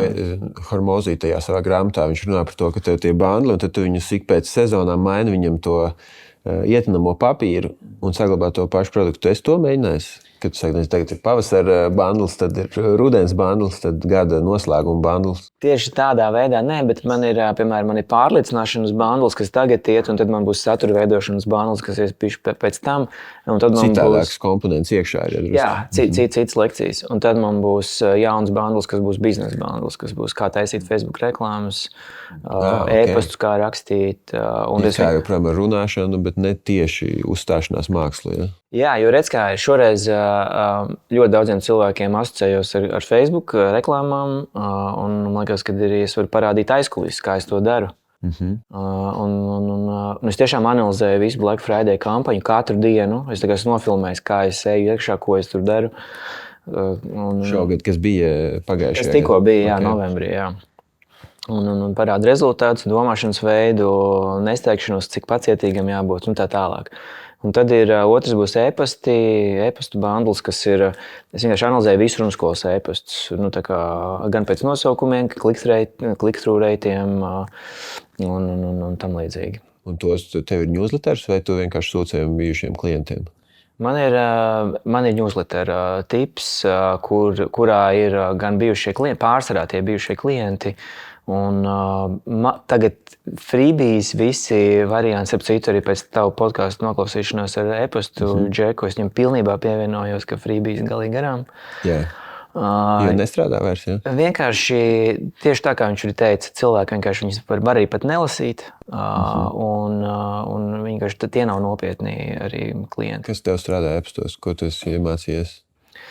Draudzīga uzruna. Vienkārši čomīgi. Esi čomīgs. Personīgs, ja? Ļoti personīgi. Dalies ar kaut ko, kas notika tev burtiski šodien. Neaizmirsti value, tā kā iedot kaut kādu arī vērtību. Zinu, kur es piekstēju Tomam Kreitsbergam no Index Masterclass, viņš arī sūta newsletters, un es piekstēju kaut kādos brīžos, es nesaprotu, vai viņš man ir atrakstījis tiešām e-pastu, vai tas ir viņa newsletters, jo viņam ir Toms Kreitsbergs, un tā saruna ir tik, tā kā tu saki, personīgi, un tas dizains nav tā kā komerciāls, bet tāds vienkārši teksta. Un tev tiešām ir jāizlasa tas sākums, lai saprast, vai tas ir domās man, vai tas ir vienkārši viņa iknedēļas newsletters latviešu valodā. Jā. Un arī tad, ja tu tajā taitlā, headlinā ieliec arī vārdu uzrunā, tas arī labāk varās vaļā. Bet pašam e-pastam ir jābūt... Viņam jābūt ar to sajūtu, viņam jābūt ar tajā fīlā, ka tas tiešām ir personiski domāts. Jo lielākā daļa no mana newslettera saņēmējiem ir cilvēki, ar kuriem ir bijis saistība tieši ar mani. Tu viņu sūti, lai uzturētu tādu savu zīmolu connection ar klientu vai lai piepārdot kaut ko klāt? Gan, bet pārsvarā tas ir attiecību veidošanas pasākums. Tur nekāds baigies biznesa nav newsletter. Man ir kaut kādi zem 10,000 e-pasti, un es visu laiku viņu tīru. Tos, kas neatver, tos tīri ārā, ja? Jā, tos met ārā. Tāpēc, ka jāmaksā pa lieki par viņiem. Lai nav pa tukšo. Jā, viņi tāpēc nevar vaļā.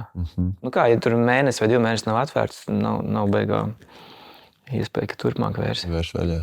Jā, jo man liekas, ka man sajūta iekšēji, ka newsletters viņš tiešām ļoti labu tādu attiecību veidošanā ar klientu ir ļoti labs, bet viņš nav tas, kas tev palīdzēs biznesam pārdošanas rezultātus spēcīgi uzcelt. Un es pieņemu, ka varbūt dažādos reģionos un cik agresīvi tu tirgo un e-komercijā var visādi, bet tāda man pieredze. Un ka tu tur vari daudz personīgāk arī runāt nekā nezinu, reklāmās vai Instagramā vai jebkur.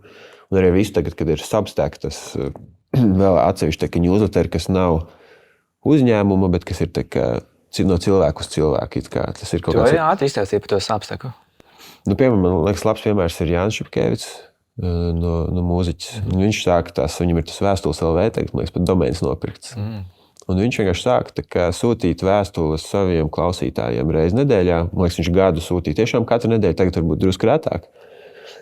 Bet tas ir tāds tā kā piekļuva tiešām tas, tam, ko viņš dara, kur viņš ir mēģinājumi, skices, kur viņš tagad no kura koncerta brauc uz ko, kas gadījās pa ceļam. Tādas lietas, kur tajā Instagram vidē, tu tur izklikšķini caur storijiem, iespējams, ka tur tas bija, bet tur tu esi tādā troksnī, kad tu izēji sastrēgumā un visi pīpina un kliedz, un kaut ko es tur redzēju, bet mans tas uzmanības bija uz pāris sekundes. Bet tur viņš tu izlasi, tu tiešām velti viņam tās 5 minūtes vai 7, un izlasi, un tev sajūt, ka tu esi viņu saticis. Un tas bija baigā sajūta. Un es domāju, arī noteikti tā žurnālisti tu tur dara. Un, beigās jau tāpat ir aizmugurē kaut kāds uzņēmums un bizness. Tas nav tikai tāda radoša izpausme.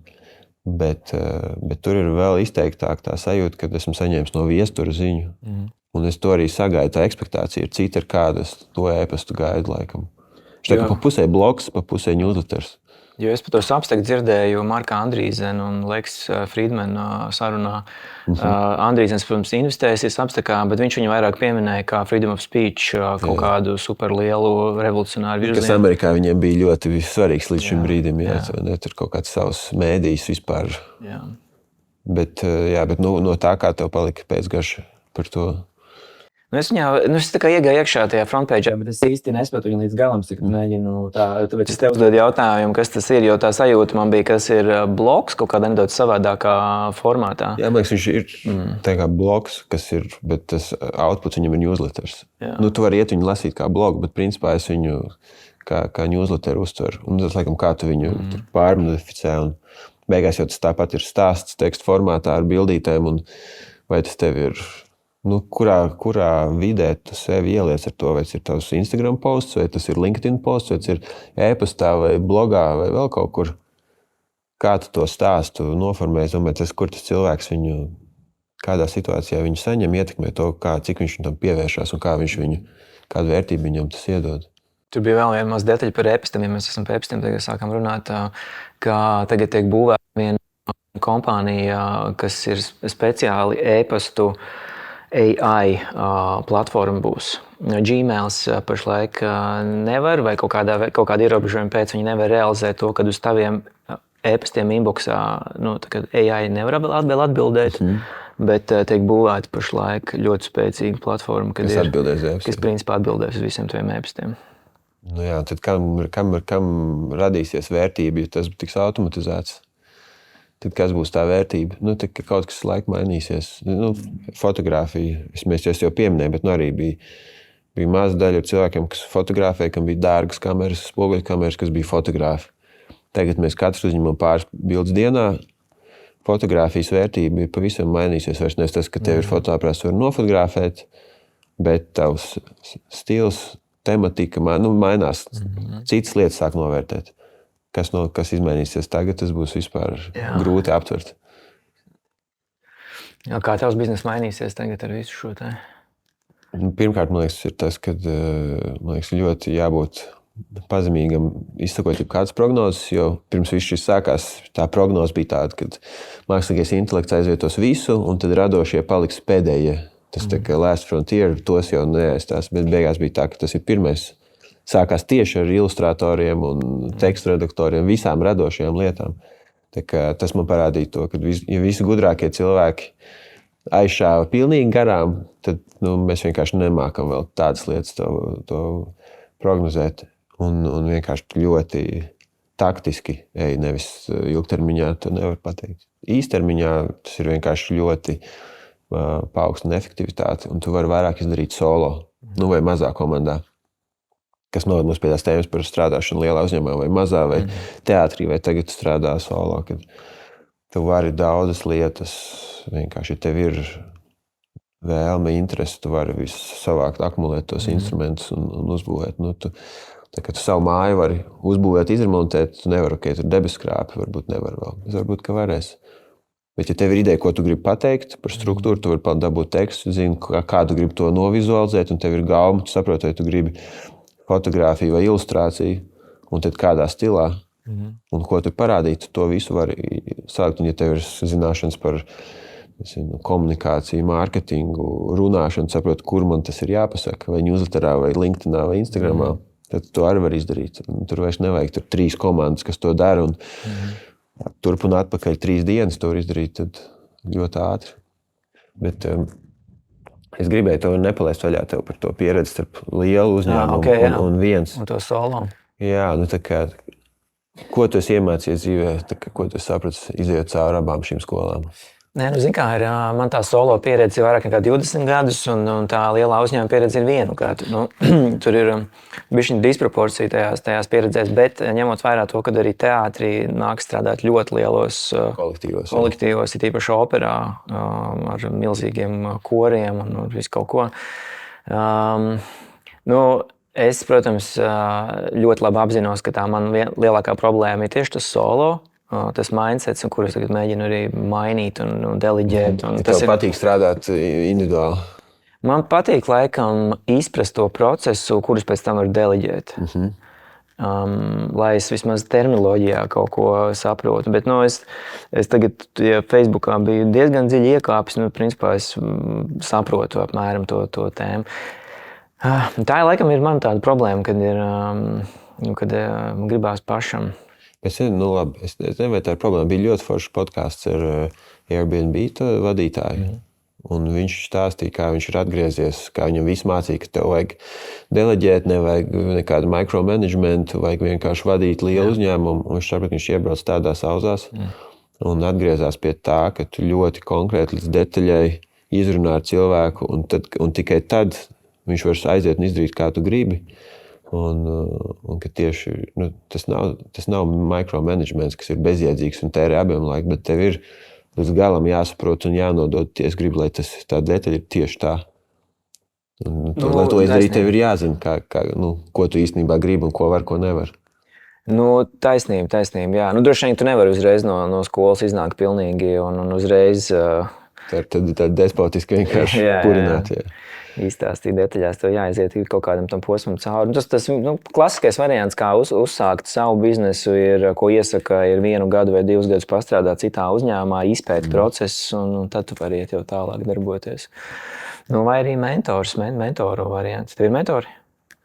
Tādā oficiālā, es nekad neesmu laikam sapratis līdz galam to, ko nozīmē, ka tas ir cilvēks, kuram tu maksā, vai tā ir sociālā vienošanās, bet ir vienkārši cilvēki, dombiedri vairāk, ar kuriem tu satiecies un runā, un to pingpongu dari, un kuri kaut kādās jomās ir tikuši tālāk, kaut kādās tu vari būt noderīgs, un tas ir tādā veidā. Nē, tur var būt gan. Tur var būt arī, ka tu maksā.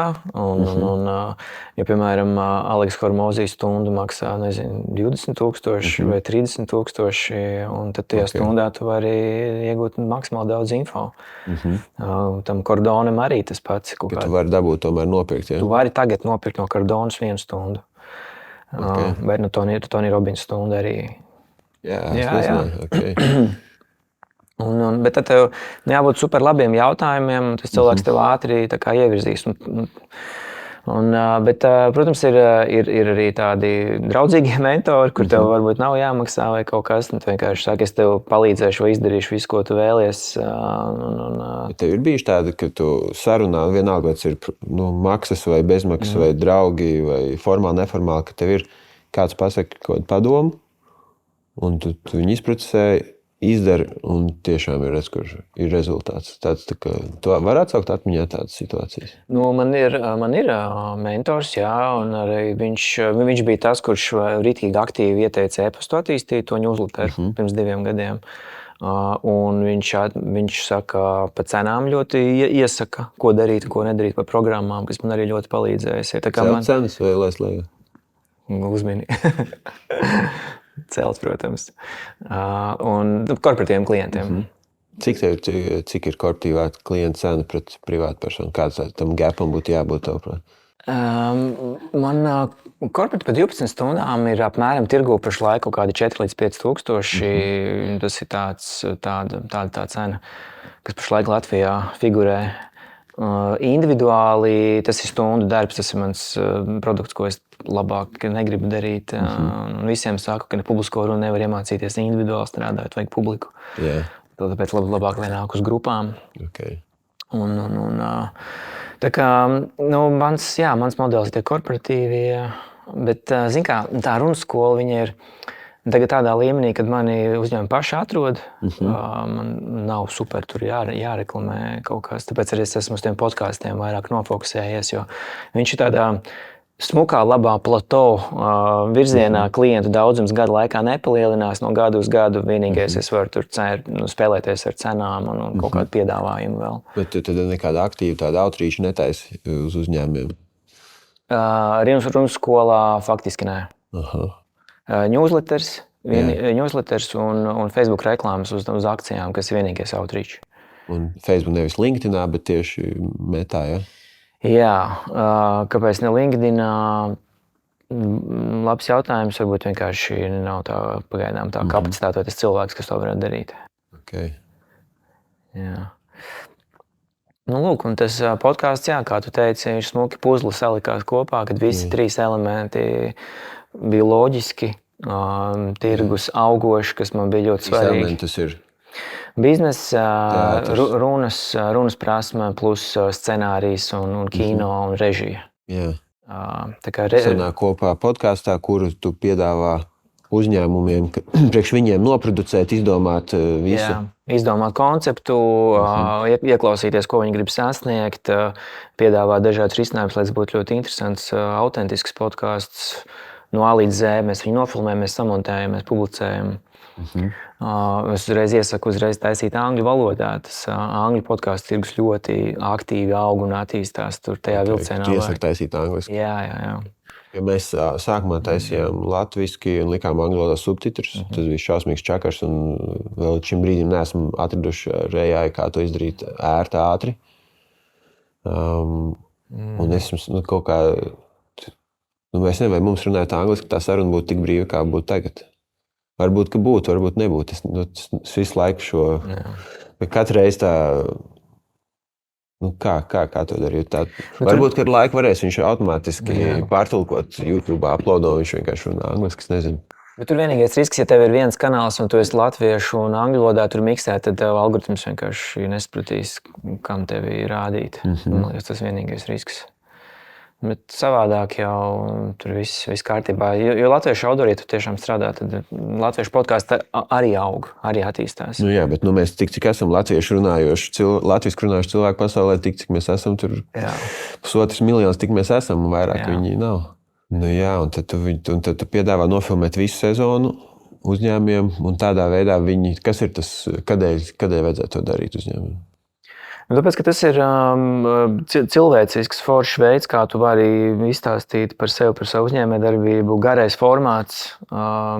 Marks Andrīzens tieši to teica Leksam Friedmanam, man short formāti vispār neinteresē vairāk. Viņš saka, man tikai interesē garie formāti. Garais formāts arī ir blogs, ja kas rakstiskā veidā. Grāmata arī ir garais formāts, jo garā formātā tu vari izpausties, tu vari noklāt to savu teritoriju un to savu skopu, so sacīt. Un podkāsts ir ļoti foršs, draudzīgs, labs veids. Kāpēc mēs, piemēram, šodien kaut ko mēģinam mainīt un staigāt? Mēs mēģinam panākt arī to, ka tā telpa un vides maiņa un tā sadzīve, viņa atbalsta to sarunu. Tā ir tāda sarunas forma, tāda sadzīviskā bišķiņa forma, bet tas nenozīmē, ka mēs neejam kaut kādā mirklī dziļumos. Bet kā tu vispār domā uz podkāstiem, kad ir daudz tas, tā kā mēs tagad sēžam viens pret viens, tā kā tu esi redzējis kaut kāds, kas vēl ir tie formāti, ar kuriem var eksperimentēt? Viens ir, ka tu pats runā, tad tev jābūt spēcīgam runātājam, ka tu esi sagatavojies. Kad ir intervija, tad tas ir tomēr, tev ir iespēja ievilkt telpu un padomāt, ko tu teiks nākamo. Vai var, nezinu, trietā būt, vai ir jau, kas ir 4. Kas ir tie formāti, kurus vispār var apsvērt? Piemēram, ja ir solo, tad ir solo patiesībā strādās tikai tad, ja ir ritīgi laba montāža, un ar montāžu palīdzību mēs dabūjam to intrigu plus pētījums, ja tur ir labs research apakšā. Es neesmu redzējis garāk par 15 minūtēm labu solo, tādu, ko interesanti klausīties. Nākošais, tad, kad mēs ejam duetu formātos, kas ir intervijas vai 2 līdzvērtīgi runātāji, tur jau sākās jau interesanti varianti. Pašlaik, tu bišķiņ vairāk esi tā kā intervētājs, es esmu tā kā viesis, bet tikpat lielā mērā mēs varētu arī abi būt līdzvērtīgi autori un diskutēt, un tu komentē par manām idejām. Ļoti foršs formāts ir komentārs. Mēs abi komentējam kaut ko potenciāli mēs paskatāmies, kaut kādu fragmentu vai īstā stāstiņu. Tas ir super formāts. Vēl viens, ko var izmantot, ir tā saucamais teicēja arī klātbūtne, kad ir viens it kā dominējošs ir solo runātājs, bet viņam blakus ir tāds it kā moderators, it kā teicējs, it kā komentētājs, kura funkcija varbūt dažreiz pat ir tehniska kaut kāda. Bet šajā gadījumā tas būtu Miks, un pēkšņi mēs Mikam uzdodam jautājumu, Mikam ir mikrofons, Miks var atbildēt. Un pēkšņi mums ir vēl viens negaidītais viesis. Zini, ko es gribēju vēl tev pajautāt par to? Mēs, kad bijām pagājušais tiesāki, teici, ka tu atkal drusku teātrī atgriezies, un ka tas pilnībā smadzenes tomēr pārslēdzās, tad, kad tu ieeji tajā kultūras un mākslas un kaut kādā veidā pašizpausmes, pārslēdzās domāšana, tad, kad tu esi biznesā, kur tev vajag racionāli, taktiski, ātri, un tu esi tagad bijis abās, vai pastāst, kā darbojās šie divi, jo tad, pārsvarā vairums no mums strādā vienā, un tu to otru pasauli pilnībā nejūt, kamēr tu viņā nepārslēdzies. Un liela daļa cilvēku nekad nepārslēdzās. Bet tev ir bijis iespēja gan to iegrimt tajā teātrī, kas ir cilvēkiem, kas ir teātrī, tas vispār ir, visa pasaule ir teātrs.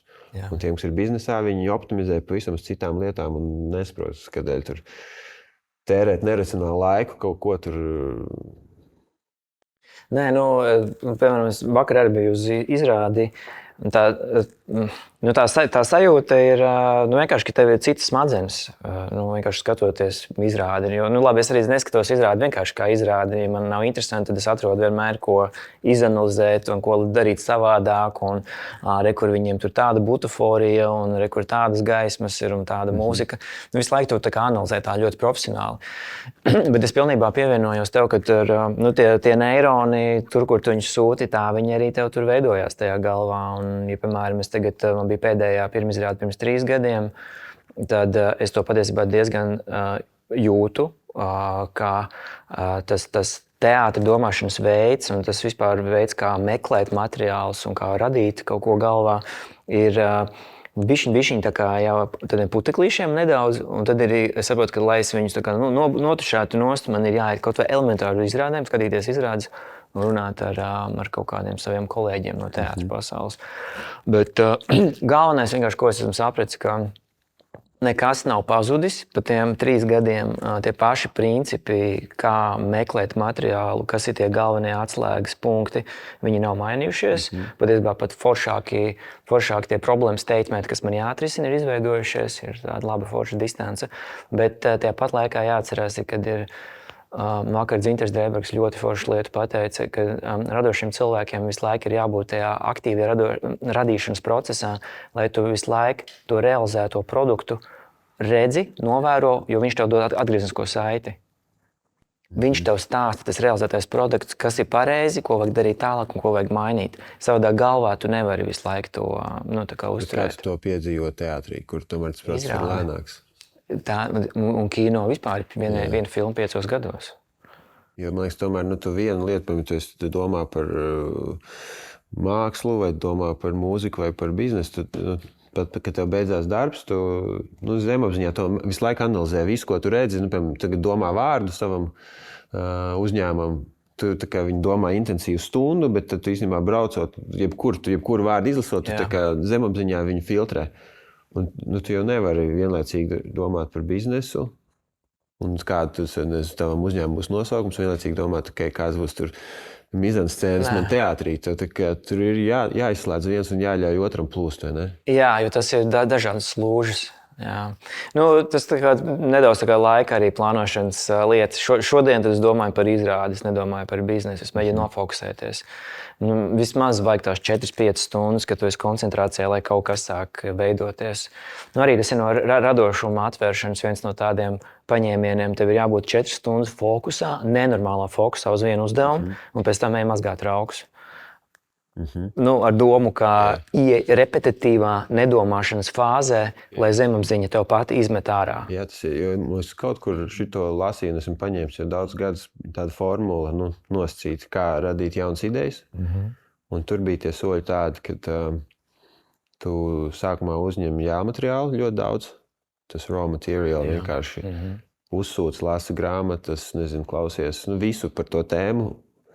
Uzsūc, cik vien tu vari, un tad tādā laikā tu arī nemēģini radīt idejas, tu vienkārši šajās 4 stundās vienkārši klikšķinu visam cauri, un tev saka, es lasu grāmatu, īstenībā es strādāju, es vienkārši uzsūcu, vai sevi uz teātris, īstenībā viņu uzsūcu.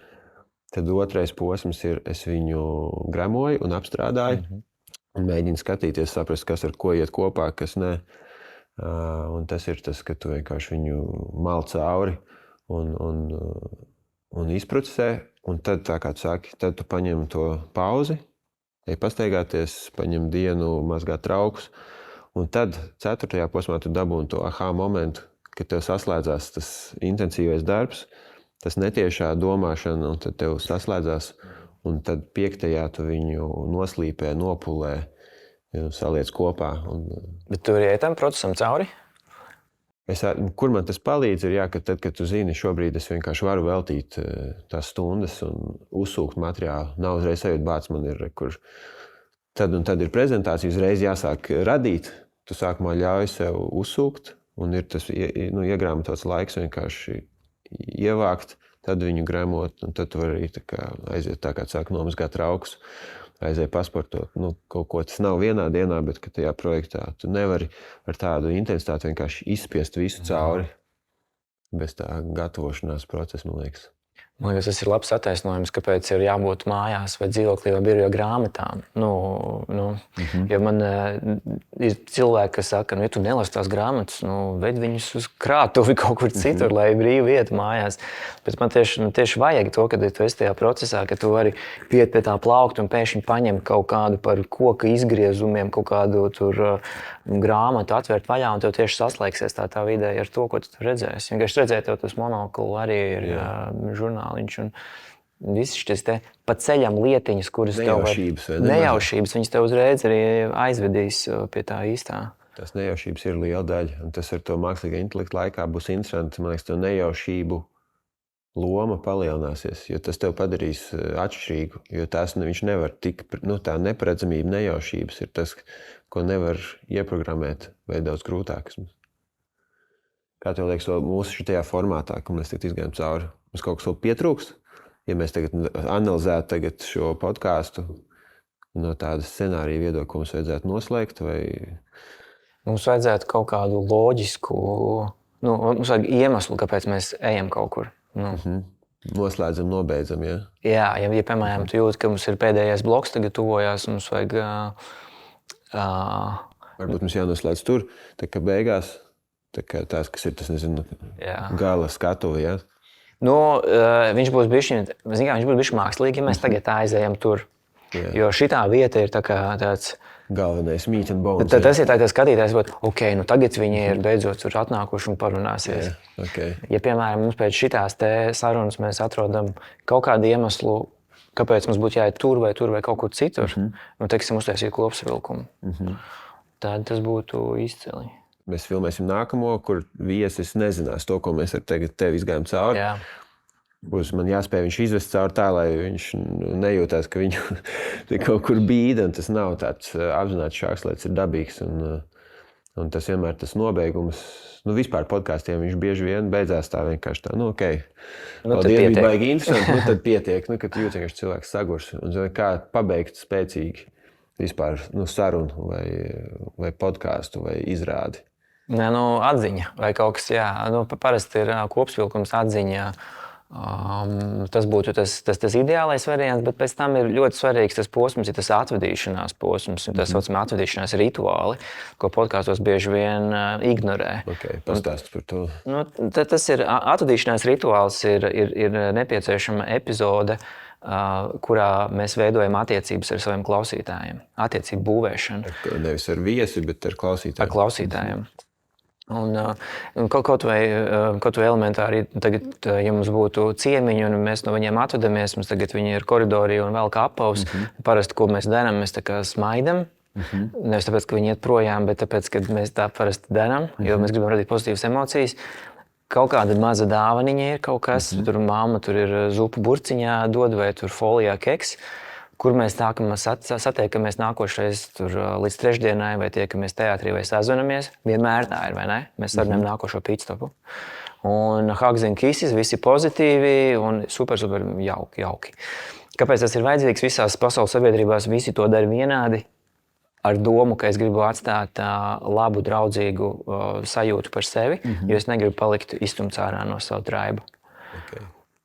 Un to mēs darām visi neapzināti, un to dara visur vienādi. Ļoti labi, jo man tieši tev ir, ko es tev gribu uzdāvināt. Tas ir tāds krūzīts, kas ir Anša Cīruļa rokraksts.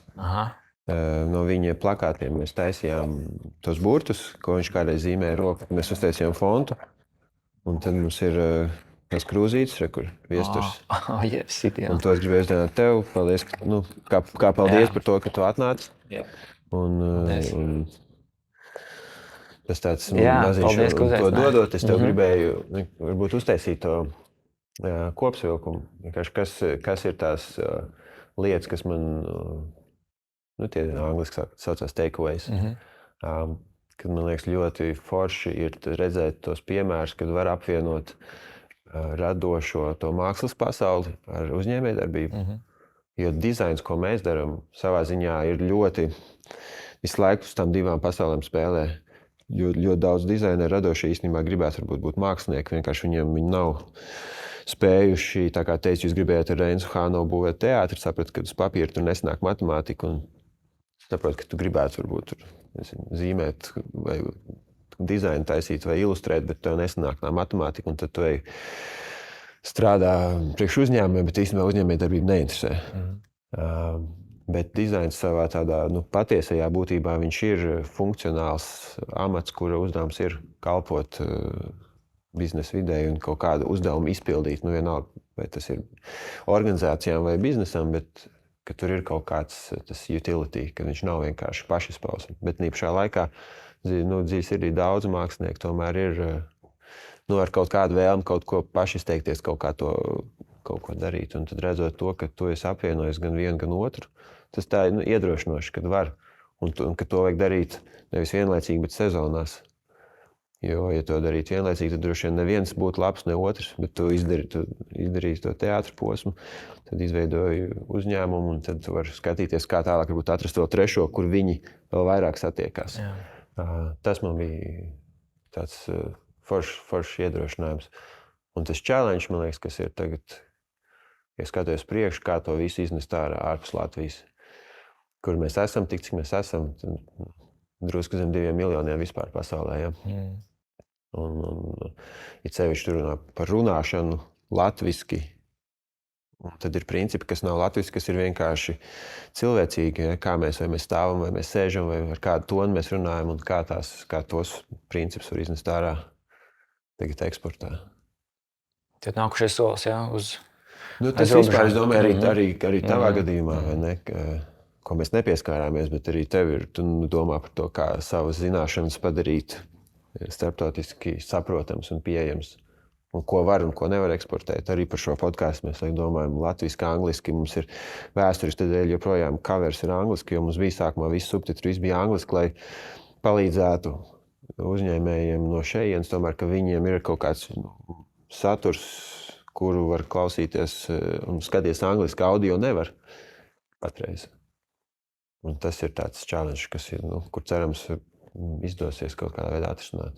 Jā, man liekas, ka vajag kaut kādā veidā iedvesmot latviešus, testēt šeit, lokālajā tirgu, saprast, kas strādā un uzreiz pilnīgi drosmīgi apzināti iet ārā un strādāt uz ārzemju tirgiem. Jo kur citreiz ir tā, ka tu latviski runā latviešiem, protams, tas sakaba ir ciešāka un dabīgāka, un tad tu runā angliski, tad tu jūti, kā tev ir plašāks tirgus, bet tur tu nevienam tik ļoti neesi savējais. Un tad tev ir ilgāk jāuzsildas, jo tā virsma ir lielāka, un tev jākurina ilgāk. Tādu mazā tu tomēr iepilini, un čiks visreiz jau ir. Jā, taisnība. Bet tev arī tur būs eksports, vai ne? Vai tu jau esi jau? Podkāsts mums tagad ir latviski, vai ne? Jā.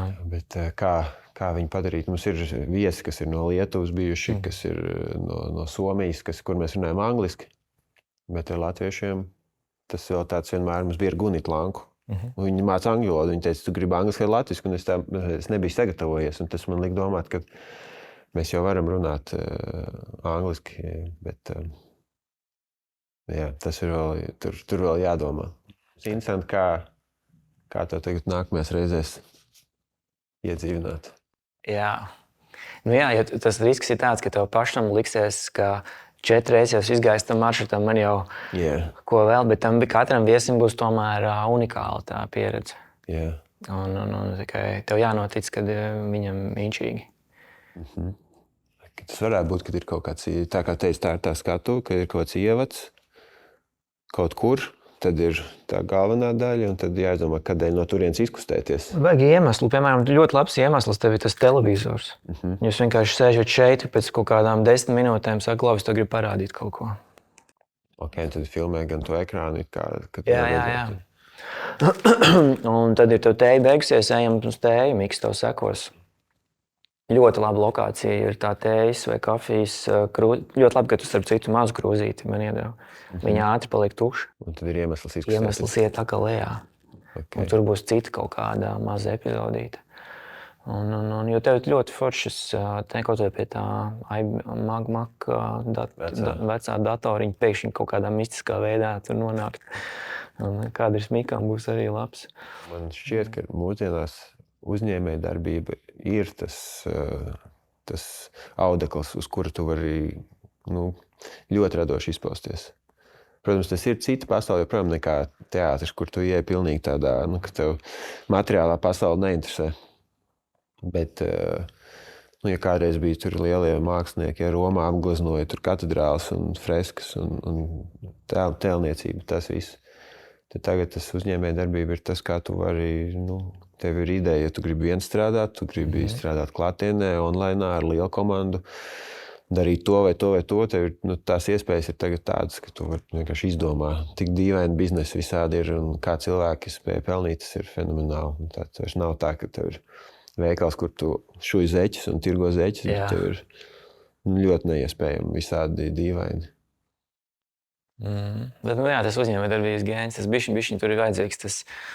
Tas virziens, kur jūties ērti tur tajā pasaulē, bieži vien no kultūras nozares un māksliniekiem ir tāda nenovīdība pret to pasauli. Jā. Tā ir, bet viņa ir ļoti auglīga, tā uzņēmējdarbības vide. Ka viņi dod tev iespējas visam kam citam. Tā problēma sarunām par naudu. Tā nauda liekas...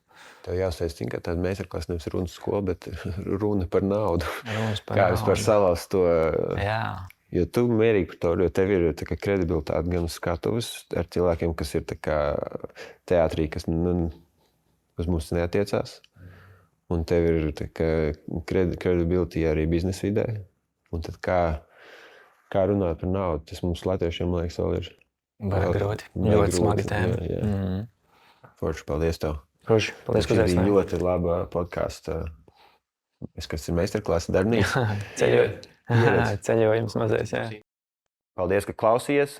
Un ja šīs tēmas tev ir vērtīgas un interesantas, tad droši var arī pierakstīties Asketika podcasts YouTube, Spotify un Apple podcasts platformās. Tu droši vari arī mums rakstīt uz hello@asketika.com un kopā veidosim spēcīgus zīmolus.